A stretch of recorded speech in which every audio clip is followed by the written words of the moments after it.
you check the children. Show a little massive Hi, I'm Chucky. Wanna play? Sometimes that is better. You're gonna need a bigger boat. What's up, everyone? Welcome back to the Horror Show. I'm Cecil, Laird. Fuego, yeah. And I'm Davey, Deathray. And we are back to discuss the 5th of 8 episodes of It, Welcome to Derry. And this show has been an interesting roller coaster ride that is not dissimilar, once again, well, it is a little bit dissimilar from the Alien Earth rollout, but not terribly so. Episode 4 was good in It and not good in Alien, but 3 was bad in both. And then 5 was really good in both. Because I'll just start and say I really liked this episode a lot. I don't know if I liked it better than 4, but I think I did just because I'm such a Pennywise whore.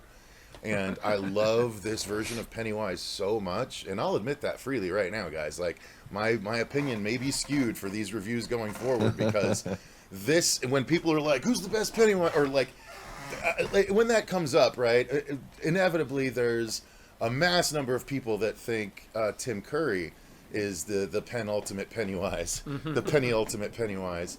And but I think probably a contingent of people that are maybe 30 and under that would probably lean more towards Bill Skarsgård. I like Bill Skarsgård because, as I've said before, you know, Tim Curry played a creepy clown trying to kill kids, and Bill Skarsgård is playing something masquerading as a clown trying to kill kids. And I think that's a really fun distinction that, and yes, obviously with the benefit of 35 years on the first iteration, you have a lot of effects to work with that they didn't. However, I love this clown, I love this portrayal, and this episode is very much, it was very enjoyable for me. Even before we got to the Pennywise stuff, it was a really engaging episode. Normally we have to have a scare about the 15-minute point, but they gave us like 35 minutes of just story stuff. And I didn't even notice. Like, I was on board the whole way. So yeah, I really liked this episode a lot. I did too, man. You know, it just kept the, strong sort of like dueling storylines, because in the previous episode we felt like they were kind of getting that nice balance between like the military adult stories and then the stuff with the kids. And I was, equally compelled with both of them here. And we finally, although he was used sparingly, we finally got some Skarsgård action, which was fun. And so, yeah, man, this was another winner. And I think, Dave, you mentioned it at the tail end of the actual live stream, where it's like they are building steam. They are kind of reaching their stride, so to speak, I think. And so, hopefully it doesn't have another valley, that dwindles the quality or whatever. But I was impressed with the kids in this. I dug the adult stuff. Dick Halloran continues to impress me when he gets a chance to shine. So, yeah, guys, this was good. Very, very solid.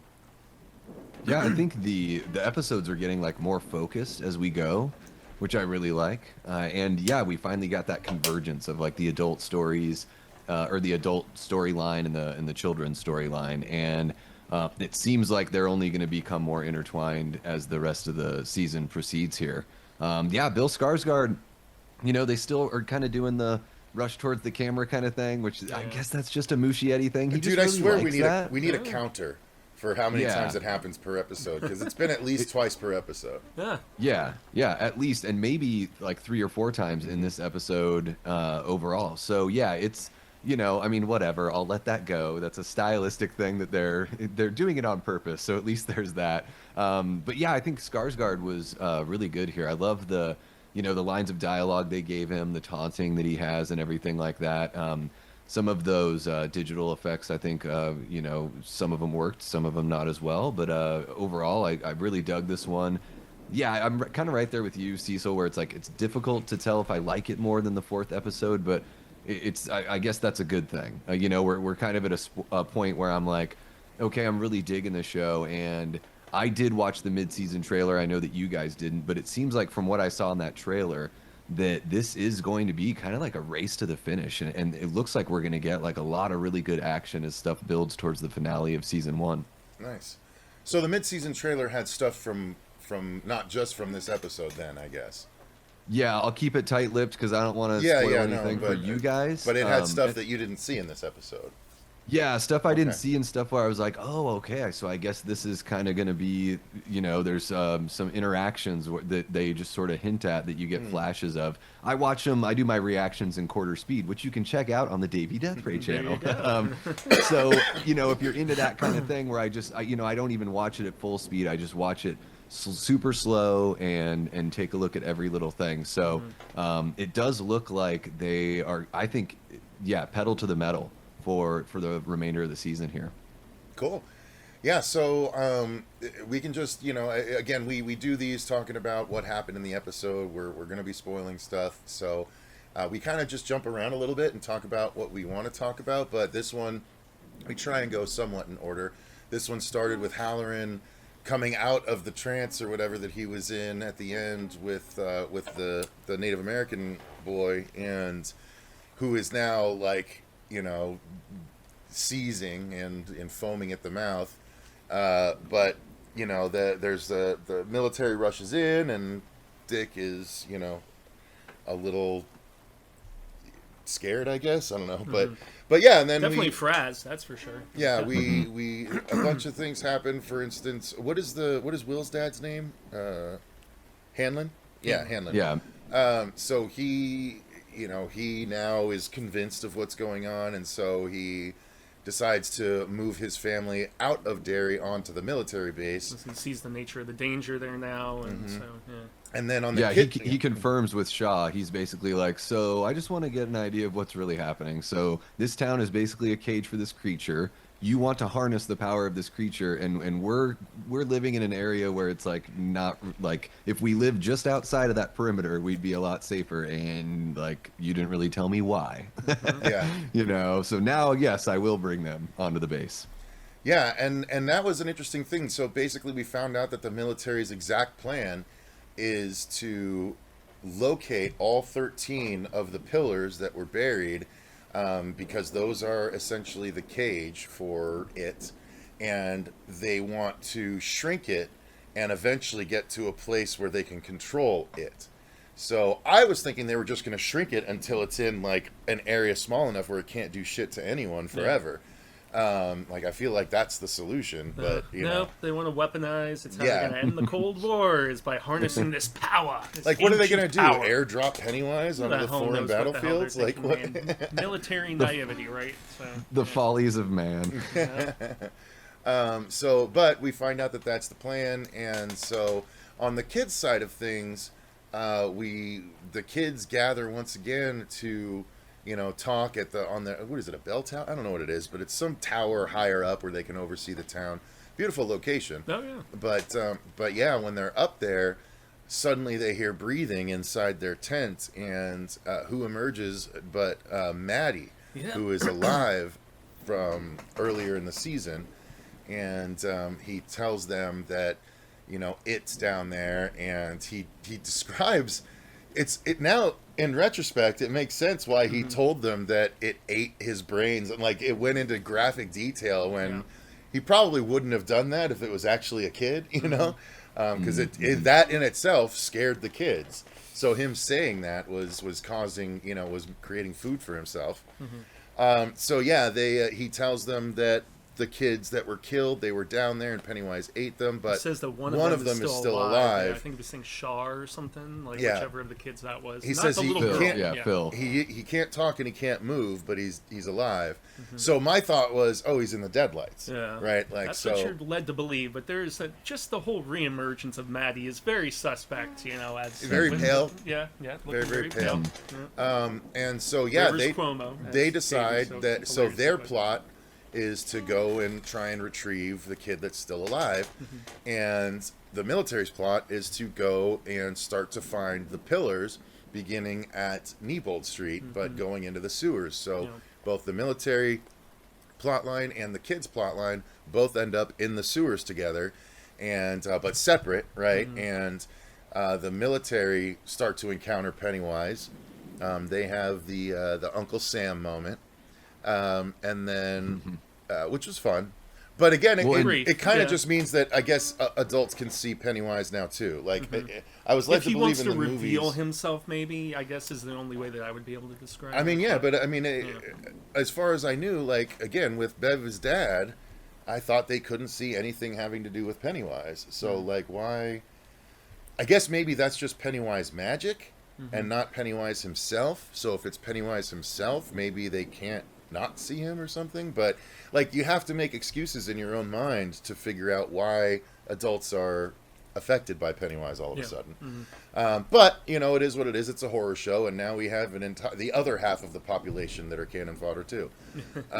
So yeah, and then we'll get to the other stuff with Hanlon and his partner and stuff. But you guys jump in, like I'm talking a whole lot. Yeah. So one of the big things here that happens, like in between all of, you know, or yeah, in the midst of all of that, is I believe it's Taniel with a T is the Native American, the young man, and his aunt Rose. I finally figured out what her name is because I kept on calling her the middle-aged Native woman. I'm like, what's her character's name? And they finally say it in here to where I was like, okay.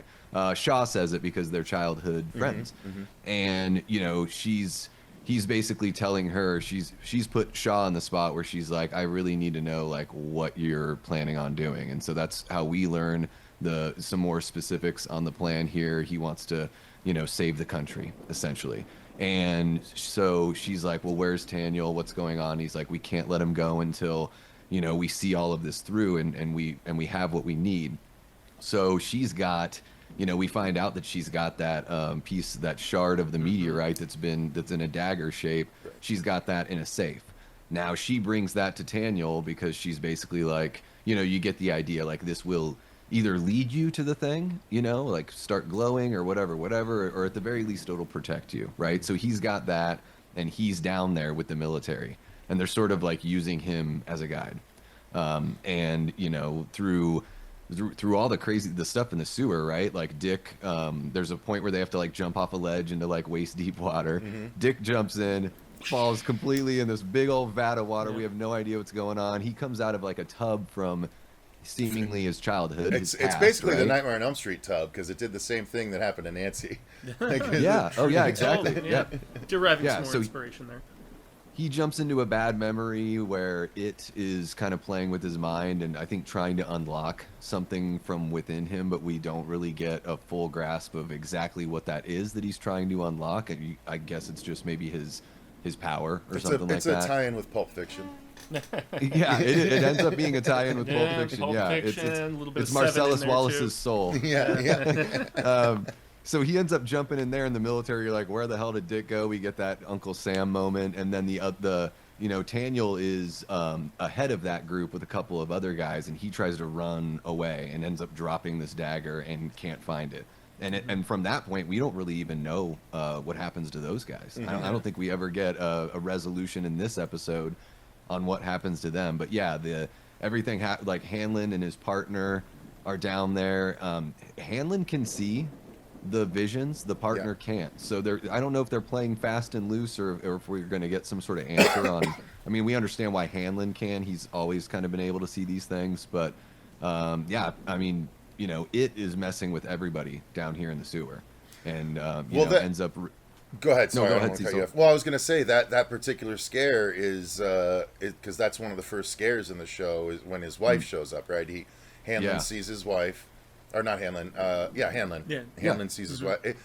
Hanlon, the two H's for the two main Halloran dudes. and Like Hanlon. it's Yeah, a they little even tough fit the sometimes. rhyme scheme. Yeah. But yeah, Hanlon's wife shows up in the sewer and she's like, you know, begging for him to help get her out of there and stuff. And but soon she changes and you know, in the darkness, and then it's our first run at the camera scare of the evening. Yeah, which wasn't so good. In that where basically regard. I liked it because It it was was okay. very reminiscent of Amy, I believe is her name's transformation in Fright Night.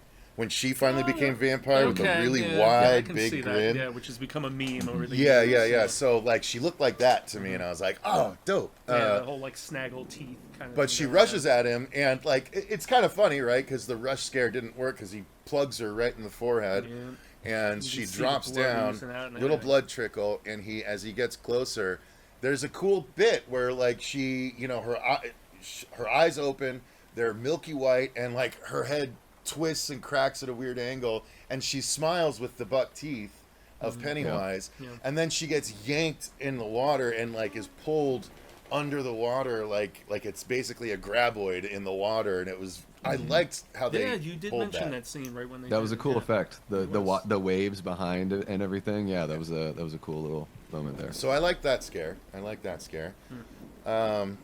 What else? Is there anything you want to hit on specifically in that? Not as much, man. I mean, you guys have hit a lot of it. Sorry, I'm like hoping I'm not coming down with something. I'm feeling like just kind of slowed a little down. icky? Yeah, a little bit. We got you. unfortunately. We got you. Yeah. Yeah. Well, and at that point, Hanlon turns to his partner and is like, "Look, man, whatever you think you see in here, don't believe it. Oh yeah. Like this thing is going to present itself like a loved one, an ex-girlfriend, whatever. Like don't believe whatever you're seeing down here. It's like if you see sort anything of like that lets shouldn't him be in. here, shoot it.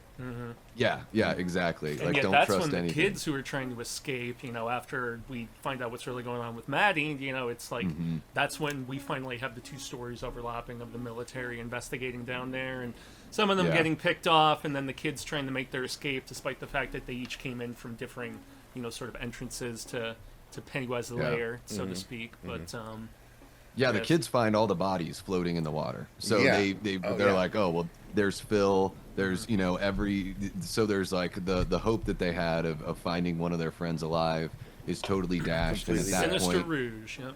yeah, Maddie starts singing a little twisted nursery rhyme, and Starts like doing the a back pole of his dance.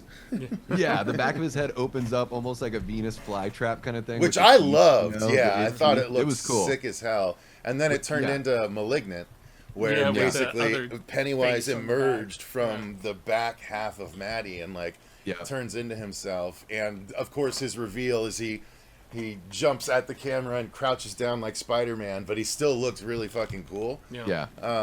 And so all the kids scatter. Of course, they all run, and God, I'll never remember her main name. I know Lily. Ronnie's the black girl. Lily is her. Okay. Yep. So Lily gets separated from them because I can't remember what happened if she tripped or something, but she gets separated from the rest of the kids, and Pennywise basically corners her.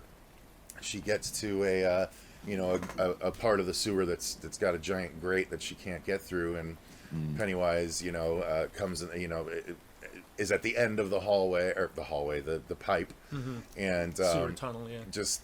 they do a really cool shot of him in the dark without any lighting except a little bit of backlighting.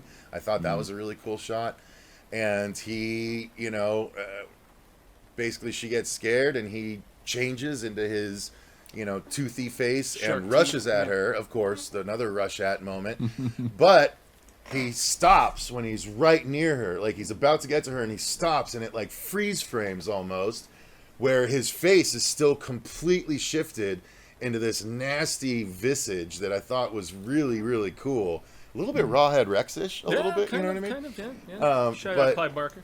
And I loved it. I loved that image. Like, it looked so cool when you have time to really take it in, the way they gave it to you this time. Yeah, and and it even- also looked practical. It did, So- yeah. And even the eye work of just like confusion about what the hell was going on. And they're more like Skarsgård snake-like sold it, slits really at that well. point because they're up, like, because his face is pushed back, like...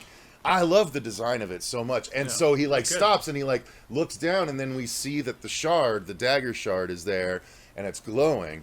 I'm assuming the glow happens when Pennywise is close. That's what I would assume. Yeah. And so it like he changes back to normal Pennywise, and he starts like twitching and backing away. Yep. And as he fades into the darkness, his orange eyes like just fade as he's And that's when Lily picks it up and it's glowing and everything, and so she obviously realizes the power that thing possesses. So, Right. Yeah. And then after the fact, we cut to Hanlon, who is giving his statement to the military. Or did I miss Well, something? Yeah, go ahead.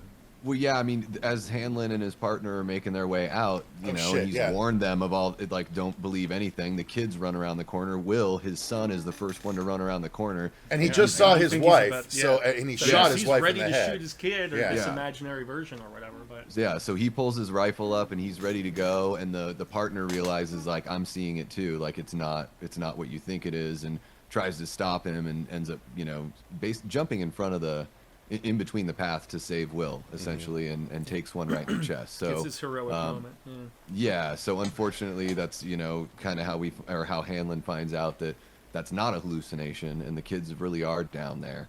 And then from there he's giving his statement. At that point, we don't even know where Halloran is either. We're kind of like lost as to where those guys are.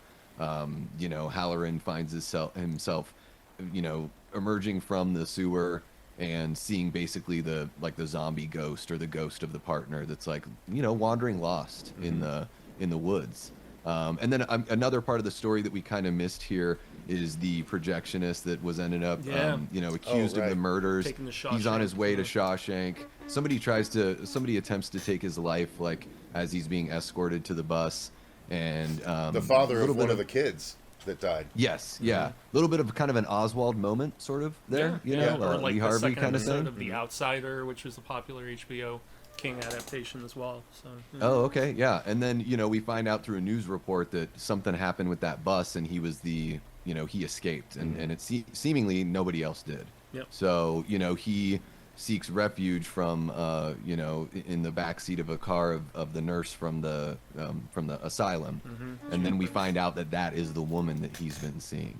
And so they're trying to figure out how to give him, a safe house, essentially, to stay at. And we don't really get a full resolution on that, but we realize that those two characters are connected as well. And he tells her that there's something caused the crash. Yeah, we don't know what it is. That's what leads me to believe, thinking about it right now, if I know anything about television show structure, him showing up in the back of I have a feeling that perhaps one of these next couple episodes, maybe even next episode, will go back and start with him on the bus with everyone, and then we'll see what attacks him and when he runs off, and then cut to him in the future with her already at that point.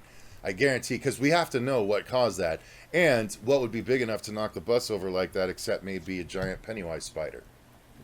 Like, it could be something like that. It'd have to be big to knock over a whole bus like that. So I imagine I'm curious to see what kind of creative. I don't think they'll do that specifically, but like what I'm saying is he can make himself really big into a big creature to attack a bus if need be. Or maybe somebody driving the bus sees something that Pennywise, like, if like it's manifests just the bus in front driver of jerking him or the wheel and something, crashing the bus, that'll just be a lame. theory. Yeah. That'll be. I thought the bus was more tore up than that, though. It's pretty mangled, and it sounds like he kind of saw something. He really just doesn't even know how to explain it. So it sounds like something that's just like you couldn't even conceive. It's not an earthly creature, whatever it was. That's why I'm excited to see what the visionaries behind the show can come up with for that. I'm wondering what Andy and Barbara envisioned for that creature. So yeah, I imagine we'll get that scene. Just based on structure of TV shows as I know them. But, I could be completely wrong. It just feels, I would say it feels like a big thing to just leave out, but they left out how Lily got out of the asylum. So it's not beyond the show to leave shit like that out. Just kind of jump around a bit. And one thing I noticed about, like, Halloran this time around, we get a little bit of a hint of it in episode 4, but it seems like, he's just it's probably just the performance that I'm, like, taking this from. It seems like he feels vulnerable in a way that he's really not used to. So it's almost like his powers are not, like, something he feels like exposed or something like that. And that's probably why he has that kind of memory that he has, because his grandmother, we learn that she has the shine as well, or something similar, and the grandpa didn't, and the grandpa doesn't take kindly that he has relatives that can speak telepathically, and it seems like he is a bit of an abusive kind of guy. Absolutely. And then Pennywise or it is taking advantage of that memory to try to crack Halloran, essentially. So yeah, I mean, I think that covers pretty much everything that we saw. A lot of it, yeah. I can't think of anything in addition, but So I'm excited, man. I'm excited to see where this goes. I was already to the point where like every Sunday I was genuinely pumped to see this, way more than I was for Alien Earth. So I really like this, and it makes me again genuinely excited for the future seasons. Like they literally they year dropped. So next season would be 35, and the season after that will be 08. Yeah. And I was thinking, I'm like, we're gonna see less and less color in this show as seasons progress. Like, it's not gonna be like 08's gonna be the whitest show. yeah. Well, or the I don't know, because there is that that meeting of the Native American group. True, that's yeah, where so they'll just be they'll a have the bigger color presence, from. I would imagine. Yeah, going Well, back and it that. sounds. Yeah, they've got. I can't remember. Did they use the word? Was it like protector or guardian, or basically like they pass on like this role of the person what did they that tells call the her? stories. It's something like that, where it's basically like, because you imagine the middle-aged man who's telling the story. He's responsible for like sharing the lore and how to best protect them. So so basically, yeah, they're trying to fill in their people on what's going on, and he's the one that I think references 35 and 08. So yeah, I mean, it might get a little wider, but it might even get like maybe half white, half native, or something like, you know what I mean? Like Yeah. there might be a little more of that shared history there between the two groups. But yeah, a lot of I mean, yeah, I think it is really focused, and it's getting better. This is the CG, yeah, some of the shots better than the others, but man, the transformation, the way they do it in the dark, in the sewer,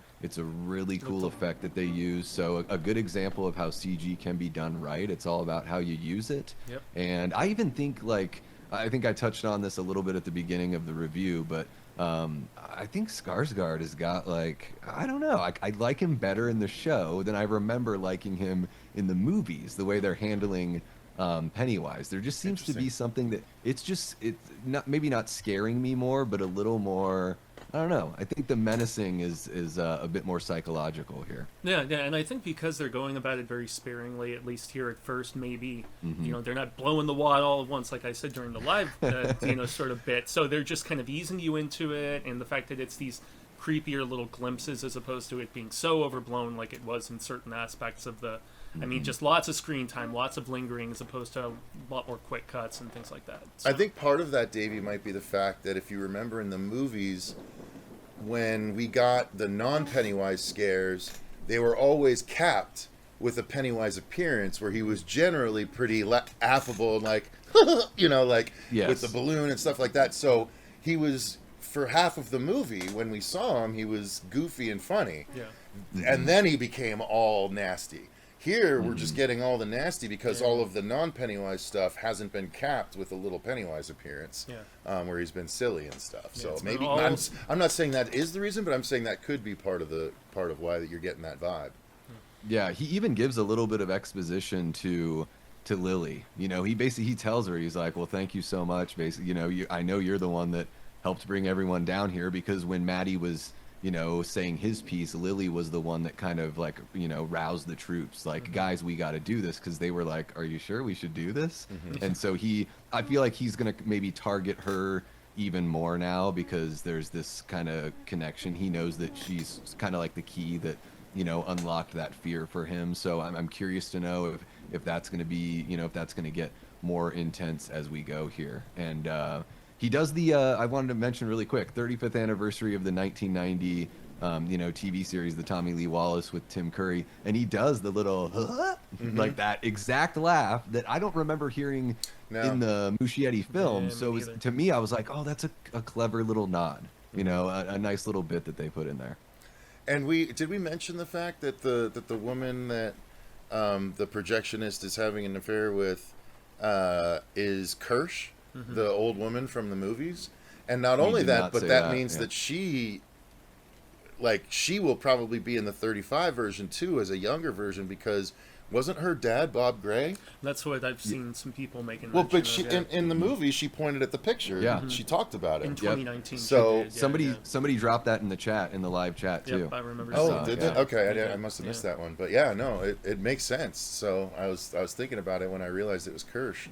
So yeah, I'm on board. I'm excited, and I'm eager for the next episode. Yeah. Cool, guys. Most Well, def. thank you very much for watching. Let us know what your thoughts are on the episode in the comments down below. Thank you to all of our patrons for supporting the channel the way that you do. We greatly appreciate it. And until next week, I've been Cecil Laird. Gracias, Jaime Fuego. And I've been Davey Deathray. And remember, guys, stay Stay scared. Stay scared.